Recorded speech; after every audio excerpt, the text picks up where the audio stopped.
And that's the biggest mistake I feel we all make. I made it. I guarantee you probably a lot of you are making it. I know a lot of people that I mentor make it, which is we get so hung up on processing. I gotta process my snare, gotta process my vocal, gotta process my guitars, and we process. And we're just losing focus of the fact that the song has to feel good.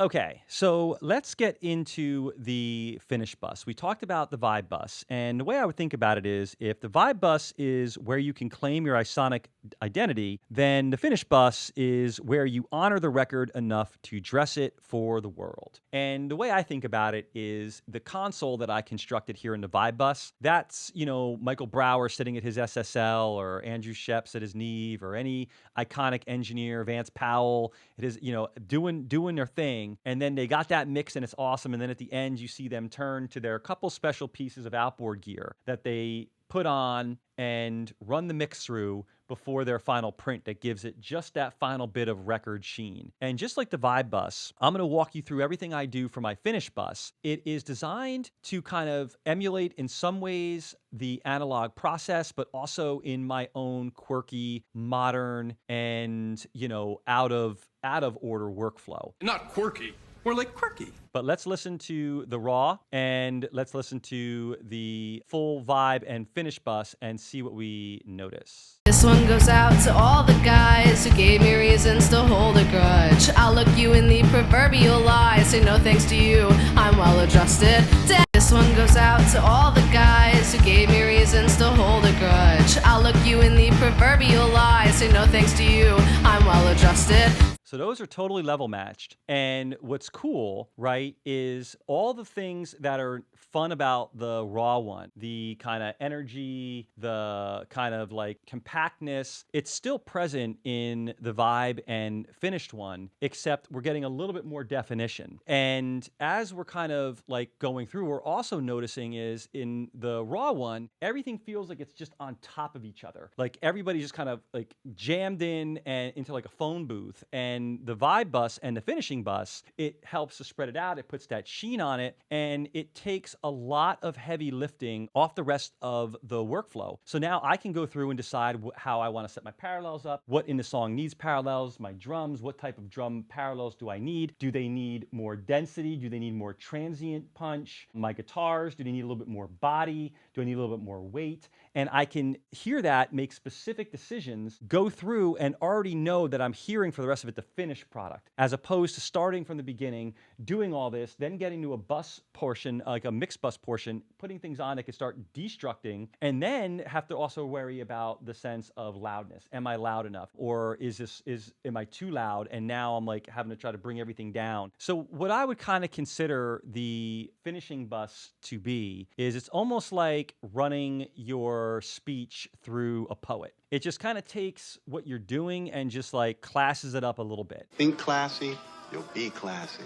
There's not this massive like night and day difference where it's like automatically transforming everything. But again, what it's doing is it's using a lot of nonlinear behavior to help, clear up some of the subharmonic congestion, tighten up and add a little bit of punch to the low mids. It's adding a little bit of push to the mid range, and you're getting this nice kind of top end roll off. Also, this kind of sense of greater detail and transient snap through some of the added saturation to the harmonic content that's being introduced through this. So again, if you're just starting out, techniques like this might seem over your head, or they might seem like I have bigger fish to fry right now. But what I would encourage you to start doing is to begin developing your taste and your sense of preference in regards to what you feel makes you you and what you're bringing to the table. And like we talked about in the last video, when you're listening, we want to go through and we first want to find ugly. With every plugin we put in, we want to push it to its farthest capabilities and figure out what starts to sound ugly or too mangled for us, so that we know where the beauty in each plugin lives and we know what we can get out of it. And then when we are listening and evaluating, we want to listen first to the low, then we want to re-listen and listen to the mids, and then re-listen again to the top and hear how each of those aspects is being processed by whatever it is we're applying.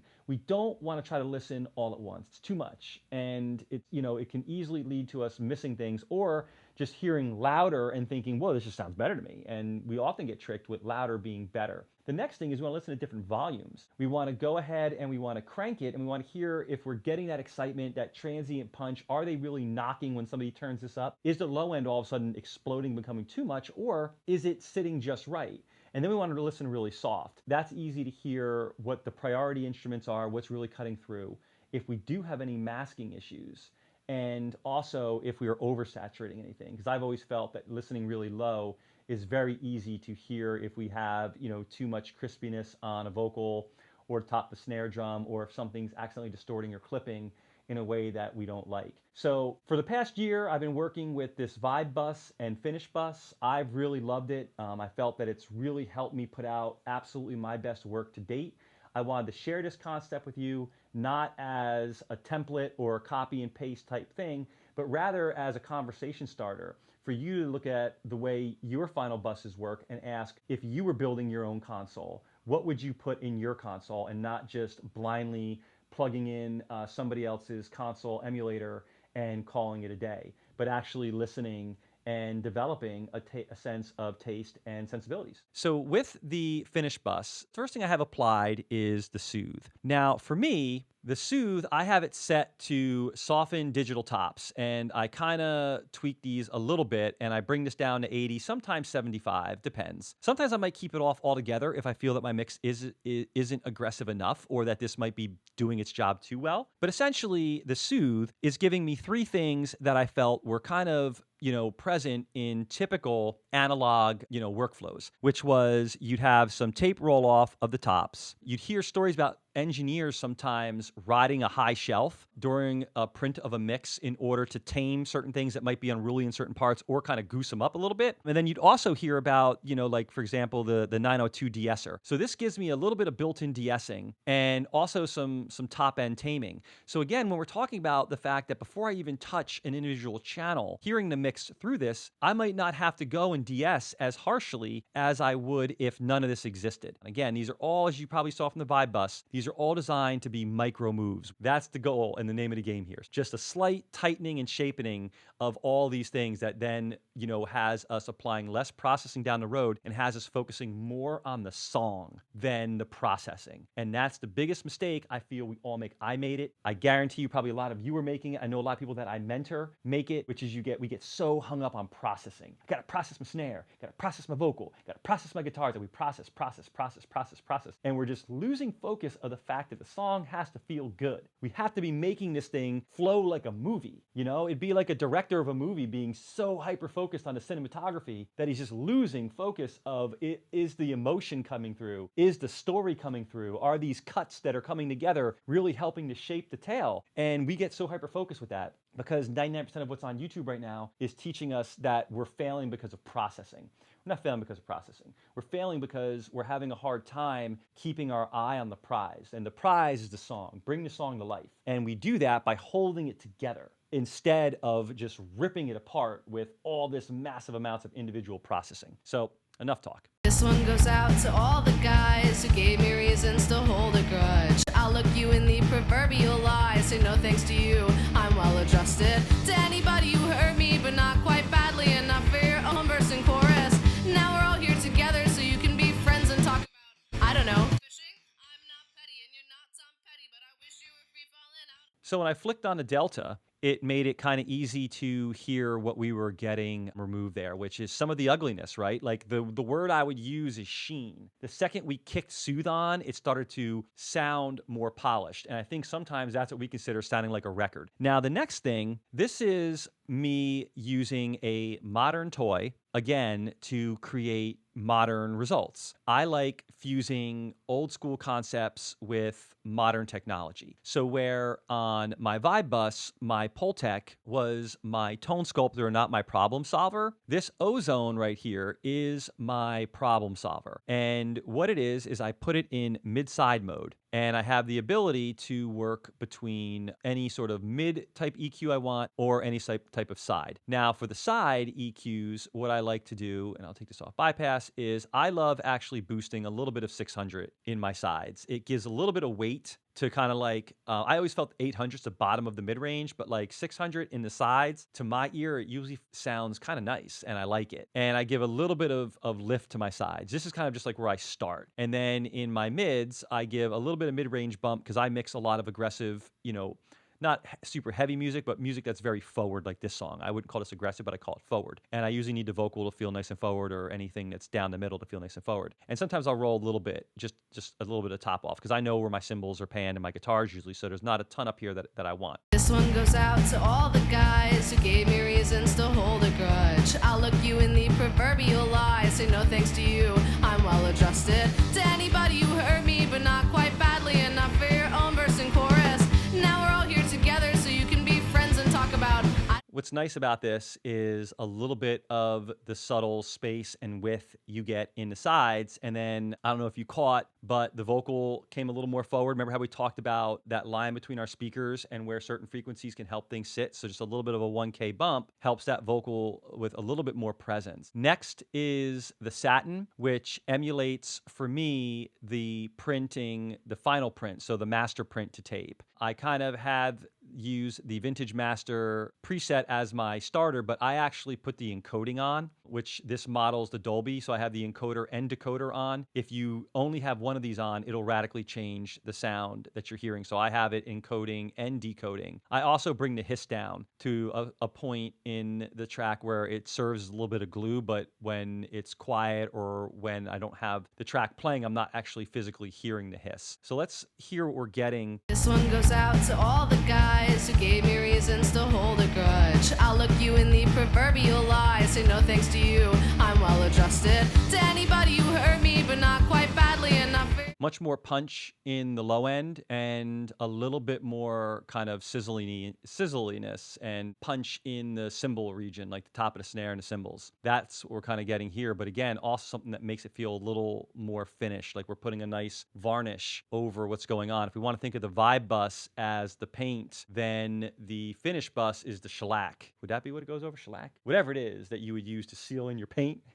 That's what I think the finishing bus is, kind of sealing it in. So we're getting that finished sound. Now remember, I'm hearing all of these at the same time from the second I hit play. So if you're listening right now and you're saying, ooh, I don't know, the low end feels a little woofy, or the snare feels like it needs a little bit of a volume boost, that's all normal stuff, because I haven't touched a single fader in this mix or applied a single EQ to anything during this mixing process. So now what I am basically getting from this is I'm getting a general tonal shape of what I want, a general level of excitement, and I'm hearing the mix as close to kind of finished through this filter as I can, and now I can go down and chase down individual problems and solve them, which again reduces the amount of processing, and it's allowing this whole song to exist in the same sonic space, as opposed to building it up individually part by part. Now, I don't want to say that this is the only way to do it, because I could say certain genres like EDM or maybe like super crazy modern pop, where you just want everything super clean, super pristine, and it's all like, in the box generated sounds, and you're not, really working with, say, a lot of live recorded instruments or stuff like that. Like,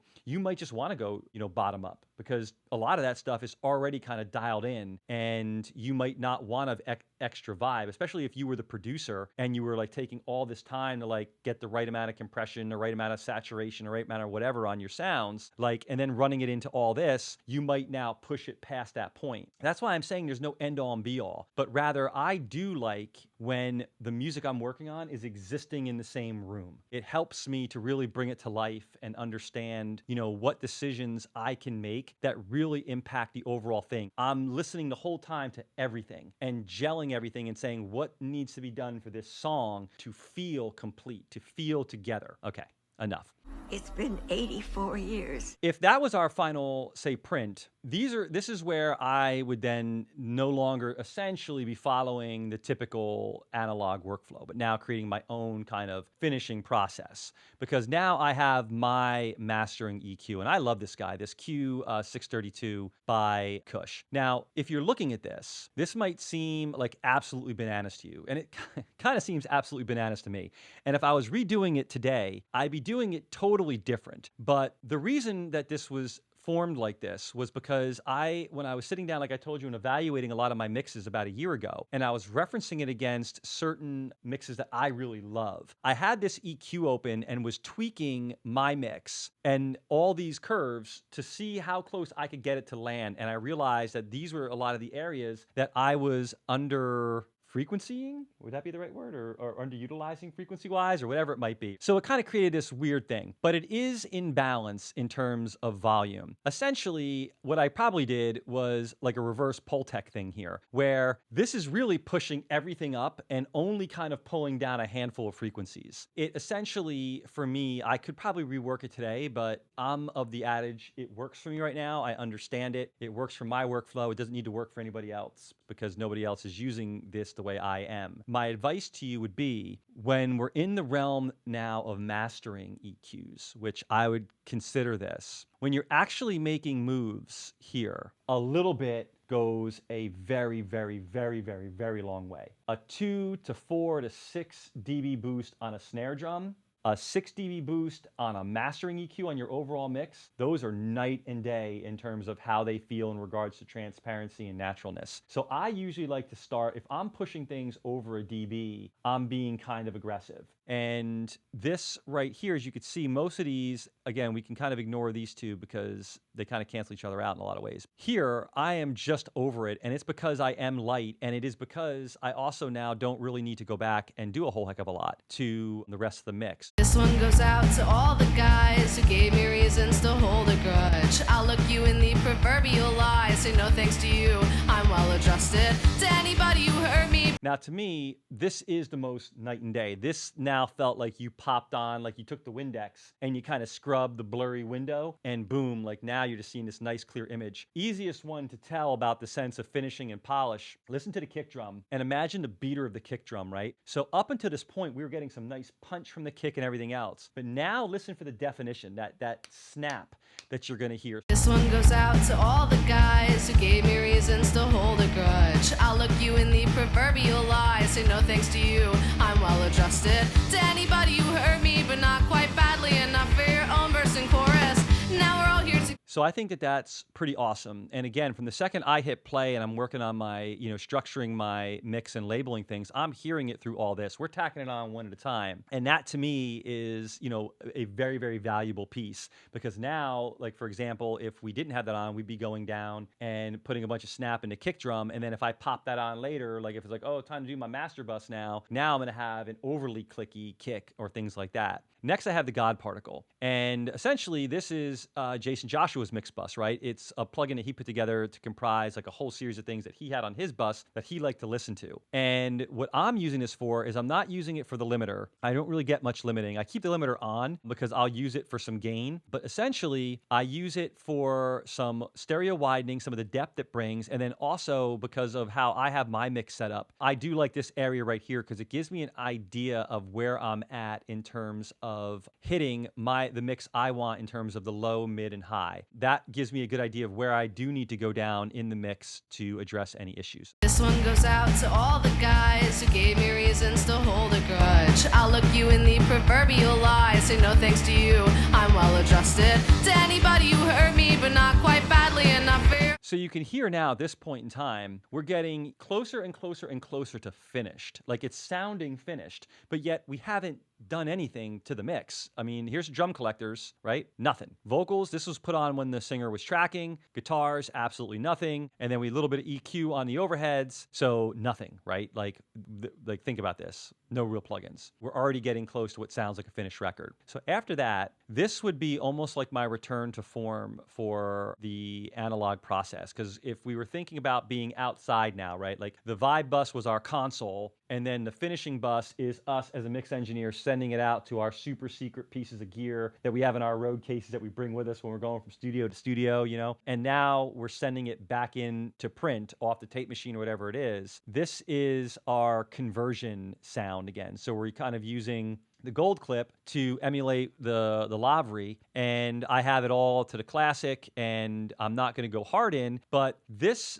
and this, you can see that I have some space here, because if I am working on a track for an artist and they tell me they have a mastering engineer, sometimes I'll ask the mastering engineer if they want these on or off. Now, shockingly, most these days, or when they hear my mixes, they leave it on because you're not overly doing whatever, so I can still work with it and it's part of the sound, so I'll leave it on. But I keep them here because these are in some ways for the artist and for level, so that when they hear their mix and they're playing against whatever, they're like, why does mine sound so low, or so whatever. But I will go to this one and at the end and see if I am getting like a right level of clipping, or I can push in harder for a more desired sound. This one goes out to all the guys who gave me reasons to hold a grudge. I'll look you in the proverbial eye, say no thanks to you, I'm well adjusted. To anybody who hurt me, but not quite badly enough for your own verse and chorus.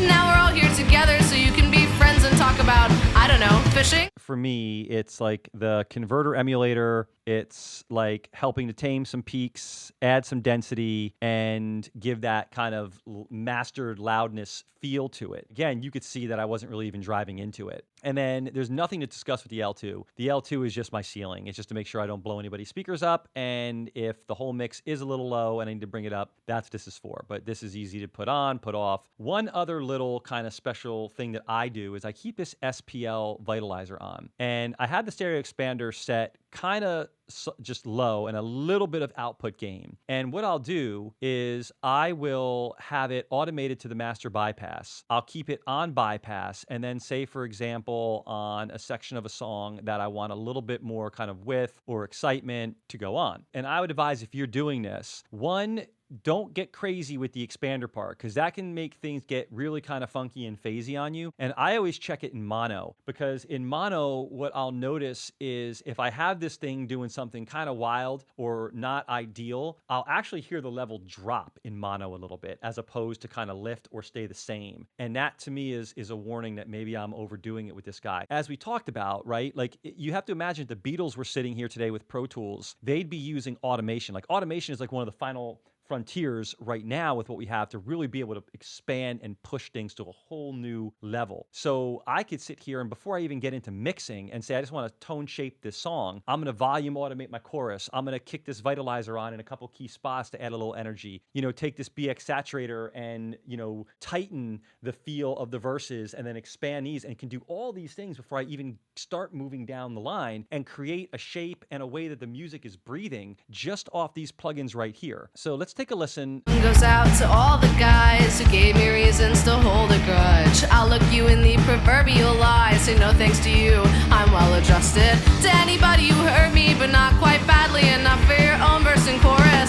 Now we're all here together so you can be friends and talk about, I don't know, fishing? So what I heard was, if you think about the guitars and the edge of the mix, the guitars are here on the parts that didn't have the Vitalizer. And when the Vitalizer kicks on, they kind of open up like this a little bit. And the cymbals do as well. And you get a little bit of lift in the cymbals. So what we hear, and it's kind of just a theory or, suspicion, is it subconsciously adds a little bit of excitement. Something just felt like got a little bit more exciting, like got a little wider, a little bit taller, and, feels a little bit more energetic. So little simple things like this are a great way to take advantage of some of the modern tools while combining that with classic analog techniques. Okay, so hope you found this useful. As always, please like and subscribe. If you're ever interested in mentoring or coaching, find me on Reddit or drop a comment below. Take care, my friends. See you next time.